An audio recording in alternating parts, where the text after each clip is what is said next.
Bonjour à tous, ici Spearline, j'espère que vous allez bien, j'ai une nouvelle coupe de cheveux, la vie est super. Alors là aujourd'hui on va avoir Stefano, très bon joueur francisaire, c'est pas le meilleur mais il est très très bon, on va pas le vexer.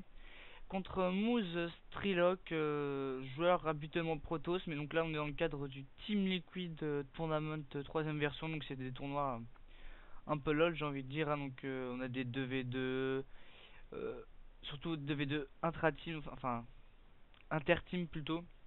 C'est-à-dire qu'on peut se retrouver avec Naniwa contre Empire Cass face à Adel Scott et Moment, hein. Donc là, on a un scout de Stefano qui va pas voir grand chose, excusez-moi. À part que le terrain ne walk pas, bon, c'est pas un gros désavantage sur cette map. On est sur Scrap Station. Le gaz qui est pris, où est la caserne? Juste à côté. Non, où est la caserne? La caserne qui est pas là, la caserne qui est cachée. Alors on sait pas là. Le Zerg qui a dû voir, oui, qui a vu la baraque.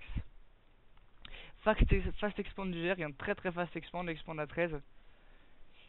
Posé avec le bassin génétique derrière, donc très peu de drones chez Stefano, hein. On en a plus chez Mouge Strilock. Donc, ou alors il va faire un gros wall. Il va faire un gros wall donc. Ou alors il passe là, non, c'est trop loin. Il va faire un. Voilà. Le Laptech, donc sur Marauder ou sur Reaper. Bon, là je parierais sur du Marauder simplement avec bon bah le Reaper, l'avantage c'est quand même que vous passez au-dessus des collines et sur cette map là bon c'est un peu useless. Les scouts, est-ce que j'aimerais voir si Strak a scout, il va voir l'expand. Donc c'est pas plus mal qu'il ait fait une caserne là puisque le Reaper, donc voilà, je me suis trompé. Le Reaper qui va sortir la station orbitale qui est déjà là. L'expand qui se finit, c'est le Zerg. Une reine qui est produite, on a toujours pas une com fabuleuse, hein, l'expand qui va devoir être rentabilisé alors qu'on a un wall. Alors ça c'est très bien joué parce que où on wall là, on wall là, mais là pour rentrer, à part passer ici, il n'y a pas grand chose à faire. Les airlings qui vont être produits. Est-ce que donc Stefano a forcément vu le wall?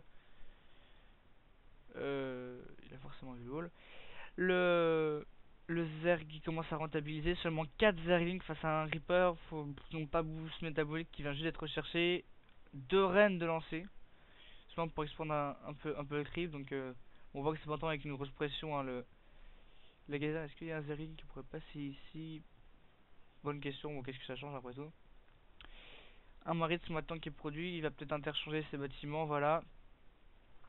Ouf, quelle prédiction, hein. J'ai pas eu la vidéo avant, je suis vraiment ouf. 4 drones, voilà, vraiment on voit l'expand tourmenteur flamme bleue. Donc ça va faire très mal s'il arrive à les mettre. Le dominant qui est chassé. Les mules, bon ça c'est encore cheaté, hein. Pour ceux qui ne le sauraient pas, ça fait 270 de minerais par minute alors qu'un pauvre VCS bidon en Lego là, ça ne fait que 62 minerais. La Queen qui ne pompe pas, décidément, elle a un peu bouché du cul, si je peux me permettre. Le dominant qui lui va chez du creep, même pas vu qu'il n'y a pas de couveuse. Boost métabolique qui est rechargé, ça va être très pratique parce que ça va contrer à la fois tentative de Reaper, bon maintenant c'est plus trop d'actualité, mais surtout les lions, alors amorce infernale ça coûte relativement assez cher, c'est assez long. Direct le spatioport avec le laboratoire technique, donc on peut supposer des Banshee, Dominion qui est là mais qui sert à rien, il nous fait Superman, buzz l'éclair, comme vous voulez. Les Zerglings qui vont attaquer, et voilà, ils passent. Ouais, là, ils vont se faire bien cramer quand même. Puis Zergling, même avec boost métabolique. Faut qu'ils reviennent vers le Marines. On a Banshee Cloak qui est recherché. Donc ça sent un petit Stitch Banshee. Certains se reconnaîtront dans cette technique. Et l'arf qui est close. Tourmenteur toujours. Est-ce que Strilock a vu la tech? Pas depuis très longtemps, hein. De toute façon, il n'y a pas grand chose à voir. Si Nidshankre entre les deux bas, ça c'est pas mal joué parce que si le terrain fait un scan, il en fait un ici, il voit rien, il en fait ici, il voit rien, et il y a Nidshankre entre les deux. Contre Tourmenteur, ça peut être une option, hein. Voilà, le terrain, je sais pas s'il l'a fait exprès avant, bon. Bref, il fait son supply, il a bien raison parce qu'il est supply block. La Banshee direct dans la base pour aller à Arras, parce que là il est un peu en retard économiquement, même carrément le terrain malgré les mules. Où il reproduit des mules, enfin il reproduit pas, je vous rassure, il en refait quoi. Deuxième baraque, pas du tout, non, il va partir sur tank donc. Plus de tourmenteur, armurerie. Alors là, ça me paraît assez étrange ce que tu vas faire avec une armurerie. Ah, Thor, peut-être, oui. L'Aptech plus armurerie, ça veut dire Thor, l'expand qui est construit directement dans la base. Les terrains ont l'option de les faire voler. Les lions qui vont juste aller scouter. Là, ils vont se faire bien déchirer par les aiguillons rampants. Parce que la Banshee. Il y a eu beaucoup d'évolution. Toujours pas de chance, toujours très peu utile. Et l'aiguille du Zerg, même si non, du coup, il y a double gaz qui sont pris parce que quand on est Zerg, il faut au moins 2 gaz pour commencer à faire vraiment des mutards. Sinon, c'est juste pour du tige ou pour un vite fait à race, mais on peut pas passer sérieusement là-dessus, hein. Les deux copines qui vont se ramener ici. Vigilant pour la Banshee qui a tapé dans les drones, voilà, ça c'est fait. Elle est quasiment morte. Qu'est-ce qu'il nous produit? Il nous reproduit directement des drones, mais là, Mutalis qui est là, les Mutalis qui ils vont se bouffer, du Rot, du Thor. Thor et Lion, c'est presque du full mecha, hein. La preuve, il n'y a qu'une caserne. Il n'y a qu'une caserne, mais voilà, il y a une deuxième usine, une armurerie. Il y a beaucoup d'income chez le terrain quand même, hein. C'est mal 1100 de collecte de minerais contre 760 de minerais pour le Zerg qui a pris quand même un risque. Il n'y a pas beaucoup de troupes chez le Zerg. Les Doren qui sont là en prévention avec le Vigilant. Les Zerg qui jouent safe, hein. On voit les deux Spinecrawlers pour pas laisser les petits tourmenteurs. Qui commencent à cramer les rochers pour donner plus de mobilité dans la base. Des Marines pour éplucher le minerai. Un terrain à trop de minerais, hein, ça c'est un mal affreux, n'est-ce pas? Le pauvre il est obligé de faire des troupes. Bref. La Mutalisque qui va les scouter tout simplement. Je pense pas que ce soit pour de la race, puis ça serait un peu ridicule. Ouais, surtout que là, la Mutalisque il va pas comprendre sa douleur. Voilà.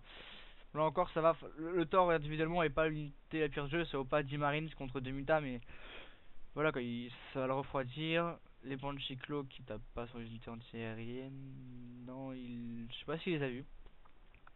Je sais pas s'il les a vus. Les Airlings qui vont juste essayer de voir le wall, hein, tout simplement ce qu'il y a dedans. Bon, ils savaient qu'il y avait des torts de toute façon. Là, je dis quand même, bon, c'est pas le GG, mais full mecha, je prends cher quoi. S'il commence à détruire les rochers là, voilà, c'est ce qu'il fait. Ils sont avec son vigilant. Corbeau, il est mis. Seulement par le corbeau avec son drone de défense rapproché pour contrer les attaques des mutas. Hop là, on a les. Oh, magnifique symétrie quand même, hein. C'est bien foutu, hein, on dirait Versailles, hein. Les deux petites tumeurs, c'est l'art baroco-zerg New Age. Donc là, les torts qui font mal. Si on a des dégâts bonus, non. Mais ça fait quand même très mal.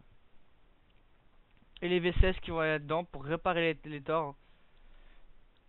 Alors là, les reines, à mon avis, qui vont healer les Spinecrawlers. Les Benelix, c'est des bons baos quoi. Dans les drones, dans les drones, pas con. Mais les torts qui font quand même mal, hein. Les reines, ça vaut cher, ça prend longtemps à produire, ça empêche de passer de tier 2. Parce que tant que la couveuse produit la reine, on peut pas passer de tier 2, on peut pas faire autre chose que faire les troupes.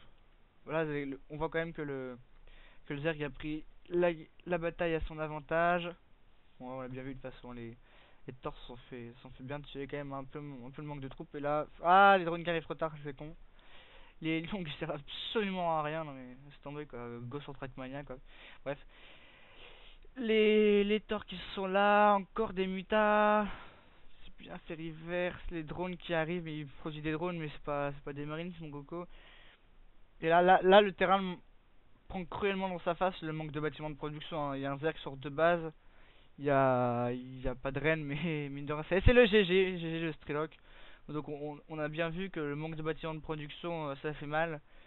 Un terrain sur deux bases, c'est pas un Zerg, même si ça récolte plus, ça a plus de scan, ça a plus de supply, ça a plus de tout ce que vous trouvez cheaté, bah par rapport à un Zerg sur de base qui produit de spawn crawler pour contrer un peu, et puis Muta c'est quand même chiant. Voilà, merci de m'avoir suivi et merci avec nous pour tous les logiciels. A plus.